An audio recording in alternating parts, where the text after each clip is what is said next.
রহমানির রহিম। বাংলাদেশ জামাত ইসলামী পঞ্চগড় জেলা শাখা কর্তৃক আয়োজিত আজকে আমাদের প্রাণপ্রিয় নেতা বাংলাদেশ জামাত ইসলামের সহকারী সেক্রেটারি জেনারেল, উত্তরবঙ্গের কৃতি সন্তান এটিএম আজহারুল ইসলামের মুক্তির দাবিতে কেন্দ্র ঘোষিত কর্মসূচির ধারাবাহিকতায় আজকে পঞ্চগড় জেলা জামাত কর্তৃক আয়োজিত এই সমাবেশের সম্মানিত সভাপতি বাংলাদেশ জামাত ইসলামী পঞ্চগড় জেলা শাখার সম্মানিত নায়েবে আমির হযরত মাওলানা মফিজউদ্দিন সাহেব, উপস্থিত আছেন বাংলাদেশ জামাত ইসলামী পঞ্চগড় জেলা শাখার সম্মানিত সেক্রেটারি হযরত মাওলানা দেলোয়ার সাহেব, উপস্থিত আছেন বাংলাদেশ জামাত ইসলামী পঞ্চগড় জেলা শাখার সম্মানিত কর্ম পরিষদ সদস্যবৃন্দ, উপস্থিত বিভিন্ন রাজনৈতিক দলের নেতৃবৃন্দ, আমার প্রান্তীয় সাংবাদিক ভাইরা, প্রশাসনের দায়িত্বশীল পর্যায়ের ভাইরা, বাংলাদেশ জামাত ইসলামীর কর্মী সহযোগী শুভাকাঙ্ক্ষী সহযোগী ভাইরা, আসসালামু আলাইকুম ওয়া রাহমাতুল্লাহি ওয়া বারাকাতুহু। সংগ্রামী ভাইরা, আপনারা জানেন বর্তমান সরকার 6 মাস 10 দিন তার মেয়াদকাল উত্তীর্ণ হতে যাচ্ছে। এই অন্তর্বর্তীকালীন সরকার, এই সরকারের 6 মাসে জাতি আশা করেছিল গত ফ্যাসিস্ট সরকারের অন্যায় অত্যাচার জুলুম নির্যাতনের হাত থেকে জাতি মুক্তি লাভ করবে। বিভিন্ন দলের কারাবন্দী নেতৃবৃন্দ তারা কারামুক্ত হয়েছে, আলহামদুলিল্লাহ।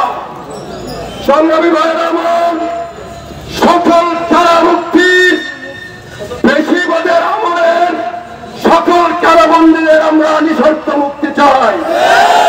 সংগ্রামী ভাইরা আমার, সেই সূত্র ধরে বাংলাদেশ জামাত ইসলামীর তৎকালীন ভারপ্রাপ্ত সেক্রেটারি জেনারেল, আমার আপনার প্রাণপ্রিয় নেতা এটিএম আজহারুল ইসলামকে বেশিবাদী স্বৈরাচারী শেখ হাসিনার সরকার গ্রেফতার করে আজকে প্রায় 14টি বছর পার হয়ে যাচ্ছে।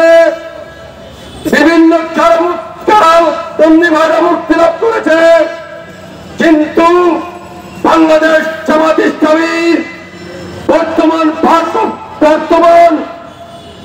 সহকারী secretary general ATM Azharul Islam কেন মুক্তি পায় না? জনগণ তা জানতে চায়, পঞ্চগড় জেলাবাসী তা জানতে চায়। আমরা সহজ সুন্দর ভাষায় বর্তমান সরকারকে জানিয়ে দিতে চাই, অন্তর্বর্তীকালীন সরকার প্রধান উপদেষ্টাকে আমরা শ্রদ্ধার সাথে বলতে চাই, আমরা আদালত অবমাননা করতে চাই না। আমরা জনগণের সমর্থিত এই সরকারকে আমরা কটু বাক্য বলতে চাই না।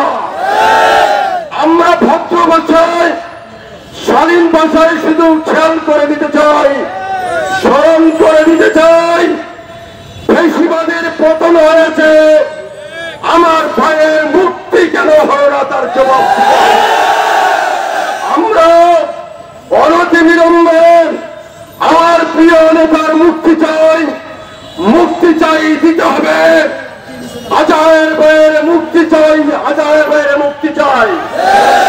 সম্মানিত ভাইরা আমার, আমরা স্মরণ করে দিতে চাই, যারা ষড়যন্ত্র করেছে বাংলাদেশ জামাত ইসলামীর নেতৃবৃন্দকে নিয়ে তাদের অতীতের ইতিহাস কিন্তু ভালো নয়। সংগ্রামী ভাইয়ের আমার, বাংলাদেশ জামাত ইসলামীকে নিয়ে স্বাধীনতার পর থেকে ষড়যন্ত্র করেছিল শেখ হাসিনা নামক যে শাসক, তার বাবা ষড়যন্ত্র করেছিল। সেই ষড়যন্ত্রের জবাব দেশবাসী কঠোর হস্তে দিয়েছে। সংগ্রামী ভাইয়ের আমার, আমি বর্তমান সরকারকেও খেয়াল করে দিতে চাই, স্মরণ করে দিতে চাই, বাংলাদেশ জামাত ইসলামীকে নিষিদ্ধ ঘোষণা করেছিল তৎকালীন পাকশালী সরকারের প্রধান শেখ মুজিবুর রহমান।